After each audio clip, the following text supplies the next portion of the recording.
Well, hello and welcome to another episode of More Perfect Marketing. My name is David Baer, and I got a question for you. So, what do the baseball player Jackie Robinson, the great science fiction humor book Hitchhiker's Guide to the Galaxy, and I think he knows where I'm going with this, today's guest all have in common? Well, the answer lies in the number 42. And perhaps to help explain the mystery behind that number, why don't we welcome today's guest, Paul Gowder, who's joining me from South Carolina to unveil the mystery behind that number. Hey, Paul, how are you? Great. How are you? Thanks so much for having me. Indeed. So I saw you smile when I got to the second one, right? The first one Of had me thrown for a minute, but second one so was easy. I got that one. so the number 42, it's displayed prominently on your website, and I don't know if that number is actually still accurate or not. But I imagine it's going to change at some point in the not too distant future. It was the number at a specific point. It was the number my daughter wanted to hit before she graduated high school. Okay. She just finished her freshman year of college, so yes, we have gone well past So 42. so you and I know what that number that you wanted to hit actually means, but why don't you Right. explain that to the audience? Sure. We we like to travel as a family. We love Disney, as you can see that from the shirt. And so one of our things that our goals that my daughter had is that she wanted to visit Disney World 42 times before she graduated, or 40 times really before she graduated high school. And so we hit 42.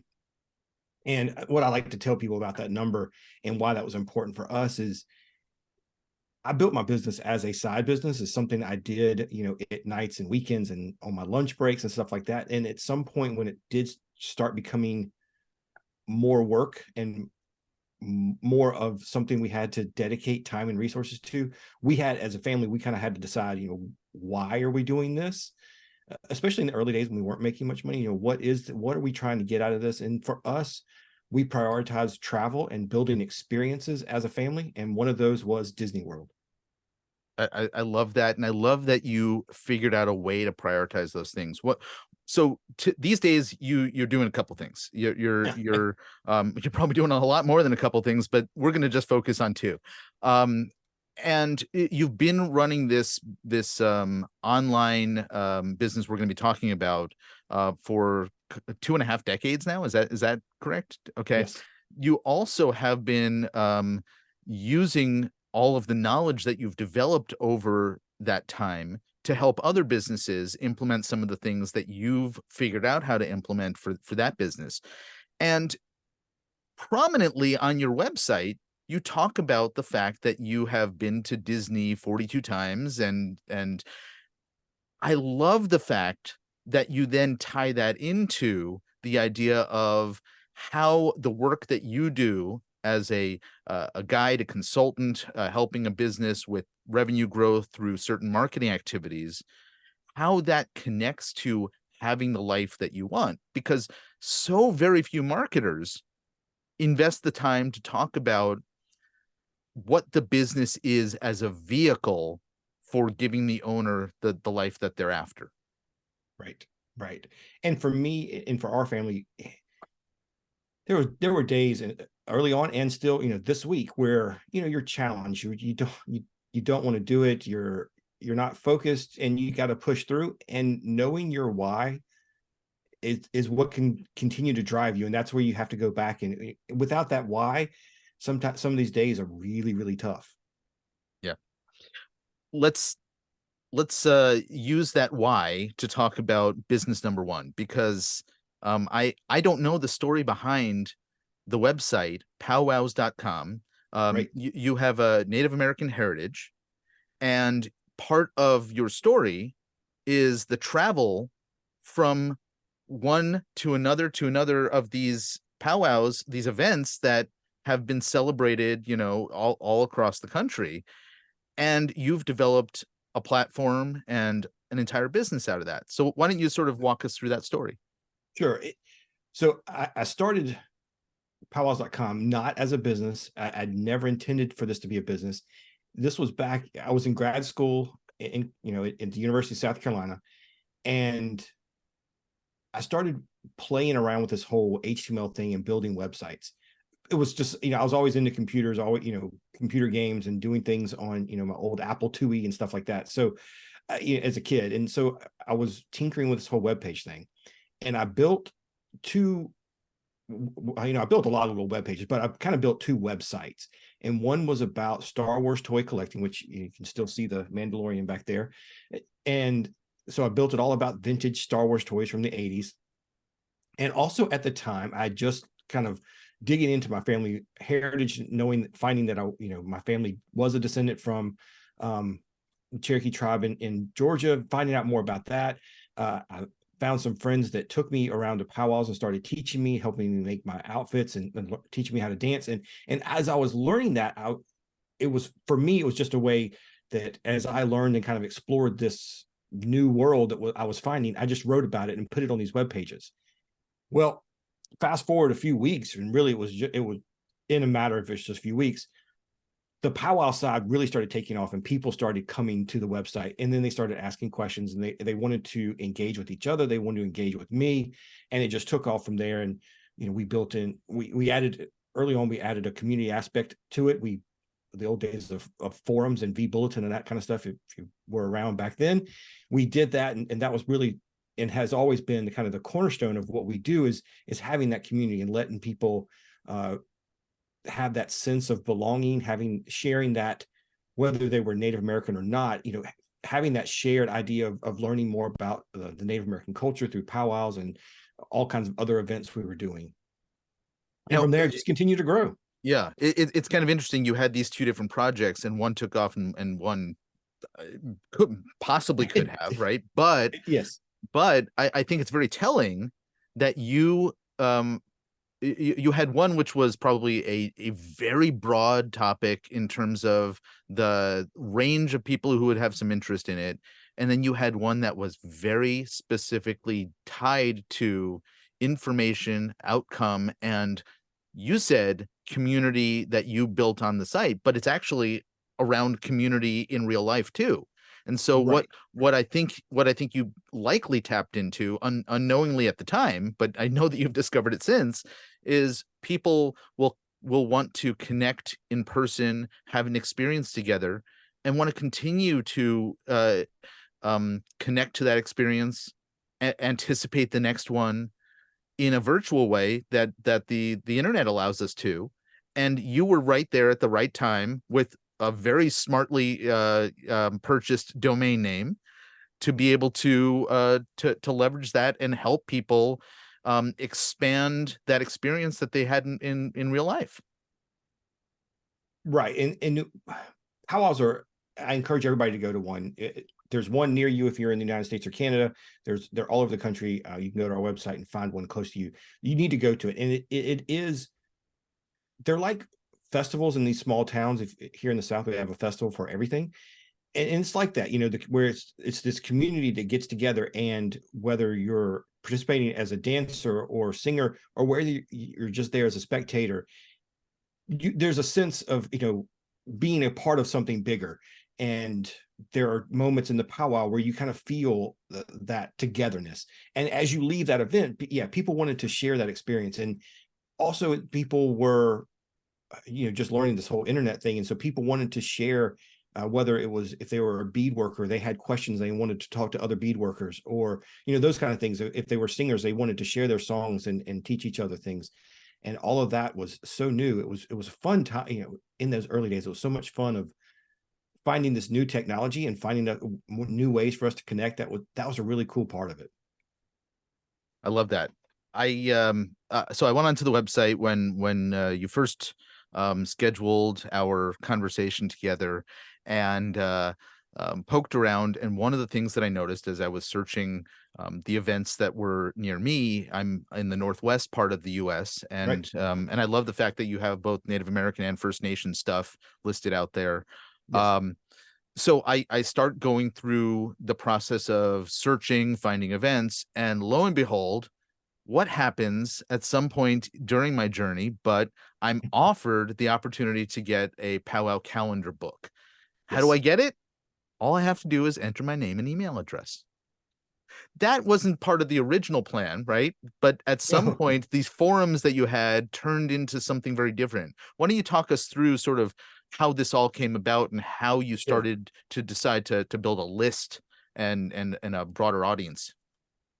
There, so the first probably decade of powwows.com, it was all of our content was focused around that whole V bulletin, building that community. We had a calendar of powwows. That was, one of the early things we did too, but it was really the community aspect and it was focused heavily on that. Well, as social media started to come in, the amount of people that were going to V bulletin started to decrease. And I remember getting emails from, some of my moderators and some of the people that had been on the forums for years saying, man, Paul, this was so much fun. We really loved it, but I don't think I'm coming back because we're over on Facebook now.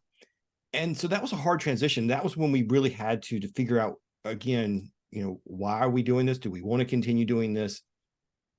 And we transitioned and we became a content site more than just a community focused or user generated site. And we started, we had writers, we started generating content. And that's where we started focusing more on using social media as our community instead of the V Bulletin, and then using the website to let that community go and learn more, explore more about the culture, and kind of being the guide to that.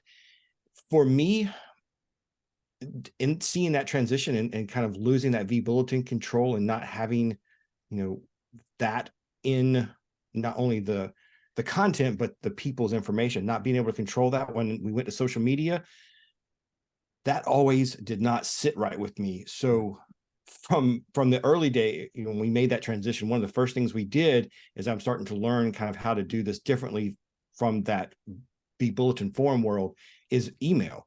And because email allowed me to continue to at least own some of my customer information and not be dependent on the algorithms and the whims of social media. And email, it continues to be a huge part of what we do. And I tell people too, is now I don't have the V, but we still have the V Bulletin, but not many people go there anymore. We have Facebook groups and all that for that aspect of the chatting with each other. But for me, one of the hearts of powwows.com is our email list. And that is where I get to, I use that as my conversation with our community now, because that's where I'm able to, when I send out a message and I want to talk to everybody, I know that they're going to see it, right? At least it's going to be delivered to their inbox. Whether they read it or not is up to them. As opposed to sometimes I feel like on social media, I'm just shouting into the cavern and we don't know who's going to hear that echo. So yeah, email is so important. I use that as a community tool now. And I still treat that email as part of our community, and I talk to people in that way through the email. So here in 2023, there were recently two books that came out, and I was just furiously trying to Google both of them. I remember one is by Mark Schaefer, and I can't remember the other one, although I'll find it in just a moment because I have the ebook copy of it on my phone here. Both of which are about the importance of community, and it's The Business of Belonging by David Spinks is the other one. And this concept of community being at the core of businesses these days, right?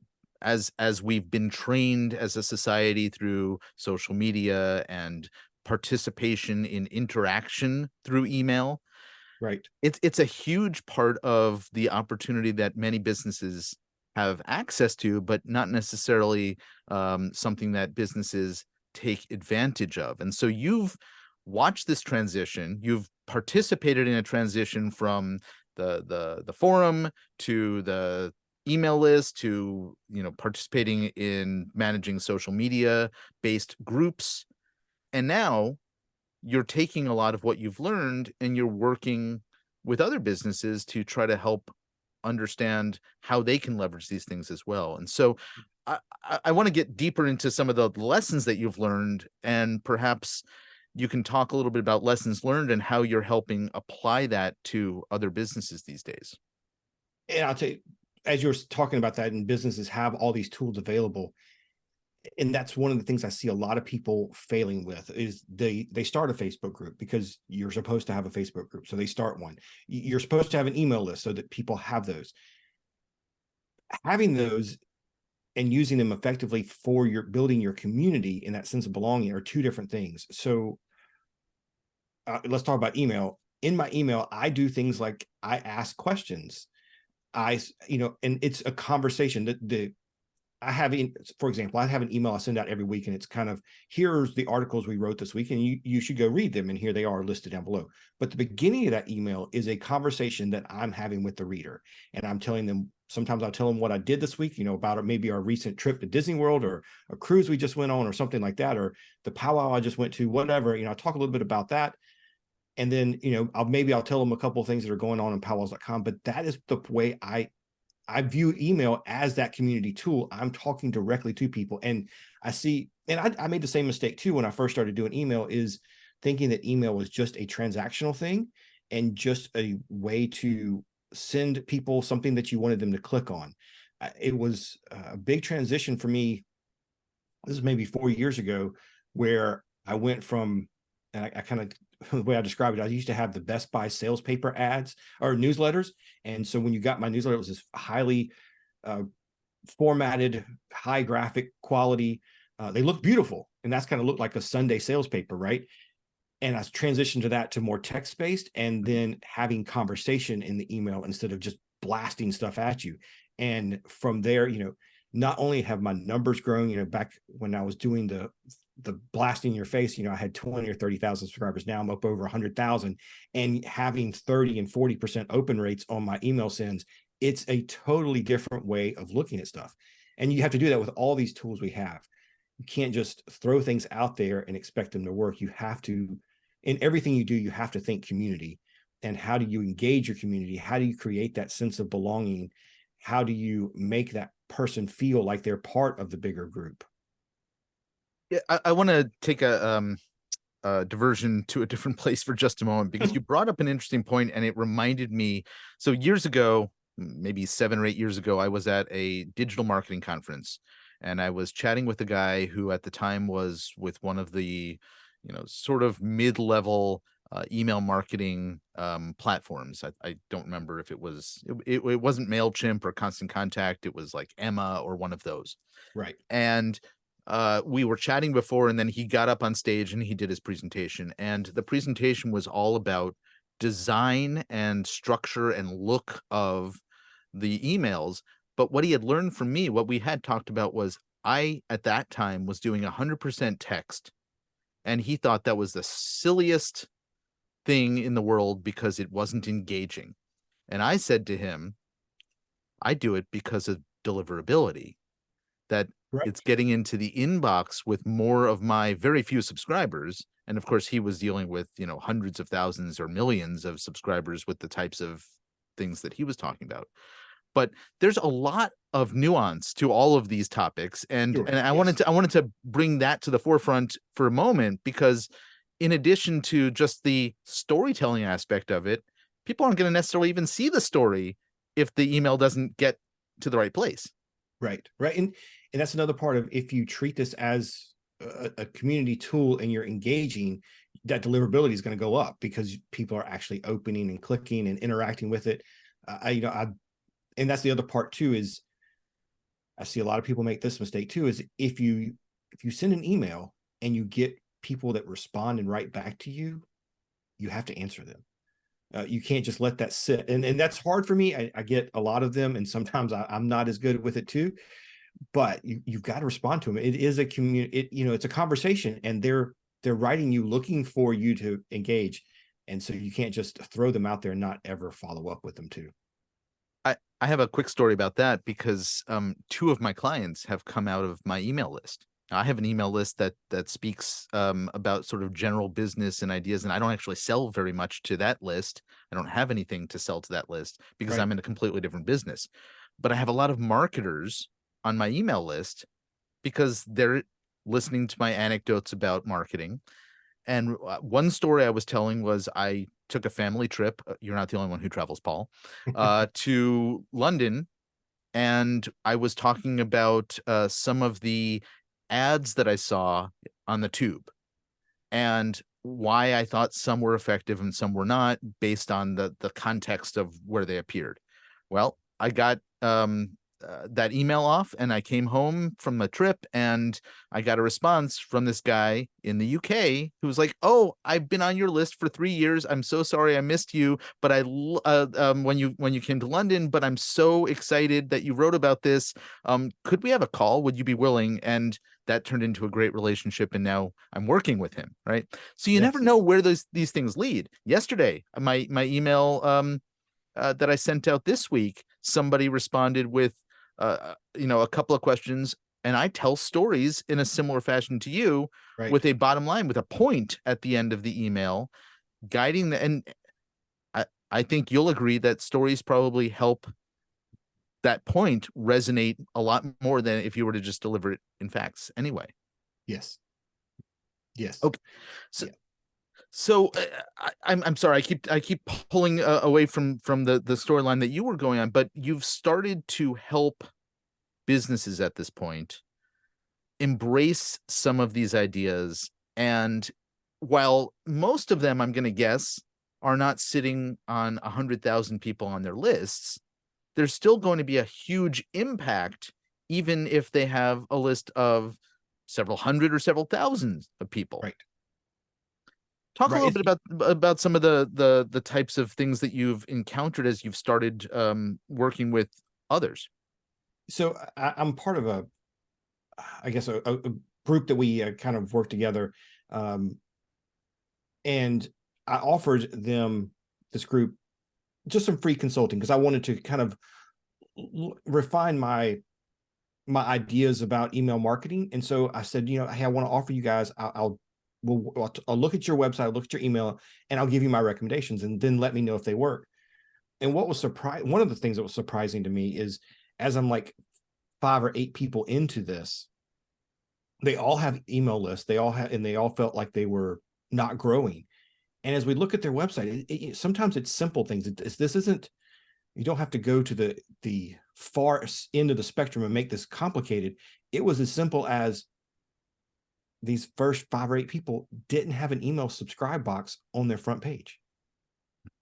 Nowhere, and on an article page that they had spent hours writing this content, nowhere on that page did they ask for email. And so I said to them, how are you growing your list? What? And she said, well, someone would say, well, sometimes on my podcast, I'll give people a link to go subscribe. Okay, well, that will work sometimes. But what about that person that found you on Google? Or what about the person who came to your front page? You're not even asking, you're not even starting the conversation. So, sometimes it's easy as that we're missing these small steps. And that's the kind of thing I want to, that I'm trying to help business owners. Let's look at it. If your email list is not growing, let's go and figure out what it is. Same thing too. I worked with these same people on some of their email sequences, which that's one of the things I love doing is creating sequences for different parts of your business. And most of them didn't have it. And if they did have it, it was just not very effective. And so we kind of talked through those ideas too. Can you take a moment and sort of talk about what you mean by sequences for folks who may not know the Sure. concept? Yeah. So sequence is just a series of emails that are delivered over a specific time. And for me, what I tell people is you should have a few different sequences. And here are the first ones I recommend. One, you should have just a basic, your onboarding, your welcome sequence. And those are when you meet somebody at a conference, what are the first 3 or 4 things you tell people about your business? Well, that's your first email sequence. Break up each of those points into an email, conversationally talking like you would at the conference, and make that an email so that when somebody gets on your list, those are the first 4 or 5 emails they're going to get. And then they know who you are, they know what you do. And they, for me, like I do that with my people who are coming into my ecosystem for the first time, is, hey, here's what powells.com is all about. Here are the things we offer. Here's what we do. And then we go through a series of emails kind of telling you that. That's the first one I love, I recommend, and I really think it works great. Then too, if you have different segments, different parts of your business, for example, my wife is a travel agent, which is one of the reasons we travel a lot. Now I understand. Okay. Yes.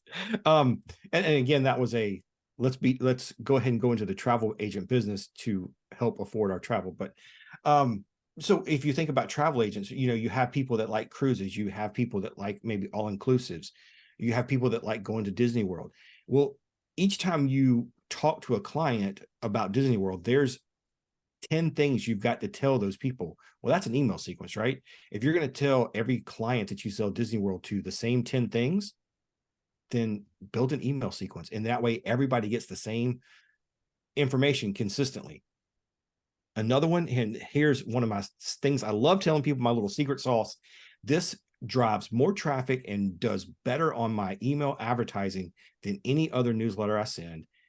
And that is, I have a Throwback Thursday email.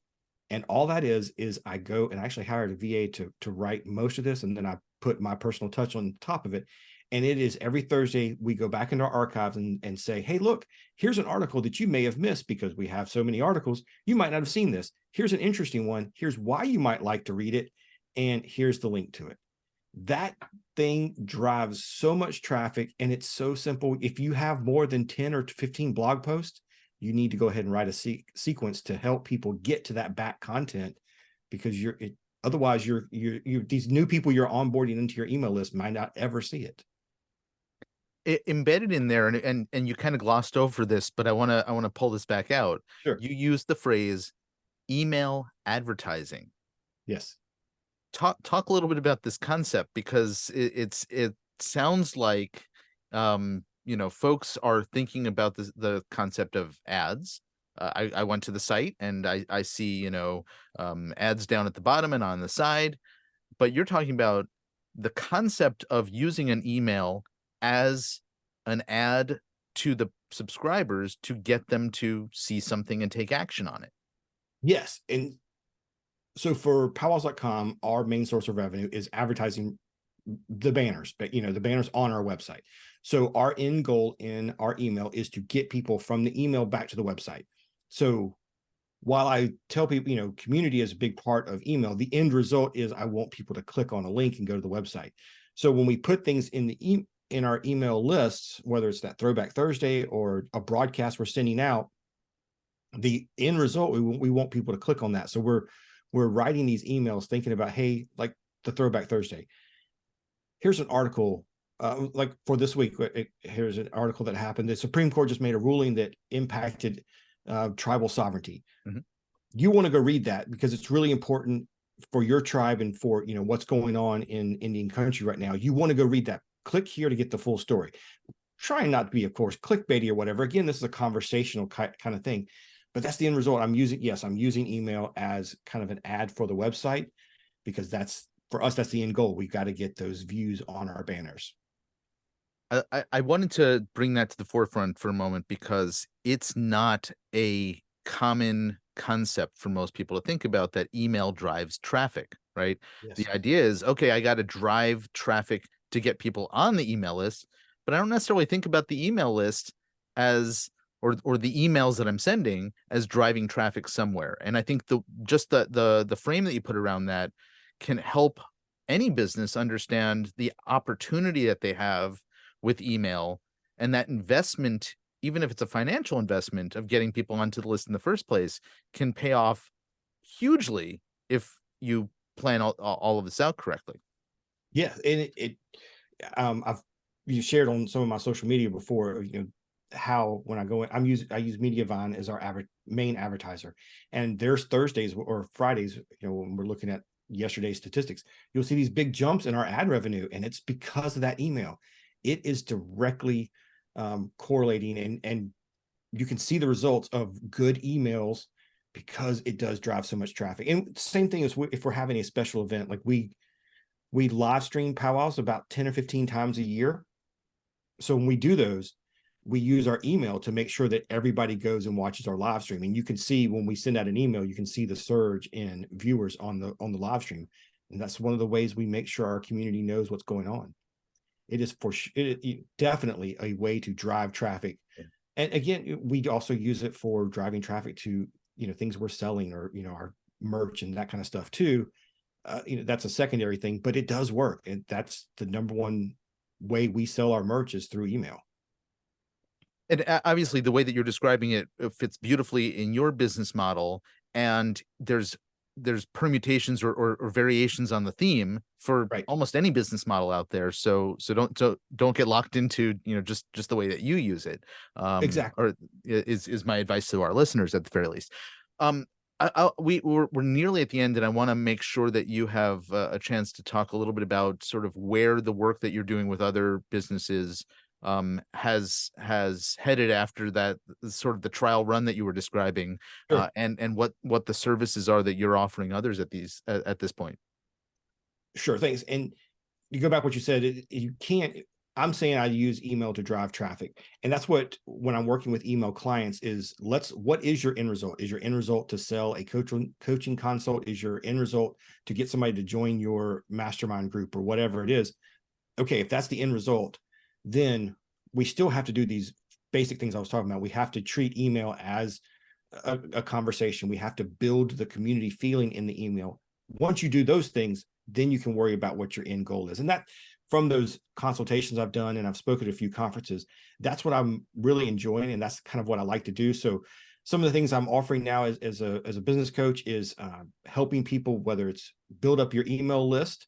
If you're at the very beginning, I've got kind of something I packaged up called the email jumpstart, where I'll help you, build your offers, your opt-in boxes on your website, as well as setting up your first few sequences. Or if you're an established business and you have a list, but you just don't feel like it's going anywhere, I kind of got a coaching program where I can help you walk through that. And we'll go through and we'll kind of figure out why your list isn't functioning the way you would hope it to. And we'll see if we can get that to level up a little bit. And where can folks head to if they want to take advantage of or learn more about any of these things? Yeah, please check me out, paulgowder.com. I have all of those on there. And of course, too, I just want to remind people, hey, if you're looking to find out more about Native American culture, please go check us out over at powwows.com. There is a powwow near you, and I would love it if you go experience Native culture in person. You won't regret it. I have been to a few powwows in my time, both in the Nice. northeast and northwest parts of the country, and I did not grow up in that heritage, and I'm so happy that I got a chance to be exposed to it. So I'm thrilled to have discovered your site, and I've found a couple of things happening in Nice. the summer here in Oregon. So I'm interested in exploring a little bit more. Hey, Very Paul cool. Gowder, this has been a fun and insightful conversation. I really appreciate you taking the time, and I'm incredibly envious of those 42 and growing number of visits to Disney. And thank you for Thank you. sharing your I story. appreciate you having me on. I hope I can help other people if you need help. And we'll be back at Disney World next week. Oh, beautiful. Well, we won't be able to use that Jackie Robinson and Douglas Adams reference again then. Folks, this has been More Perfect Marketing. If you know somebody who could benefit from listening to the conversation you just heard, and I'm pretty sure you do, please send them our way. In the meantime, my name's David Baer. We'll see you back here on another episode real soon. Bye-bye.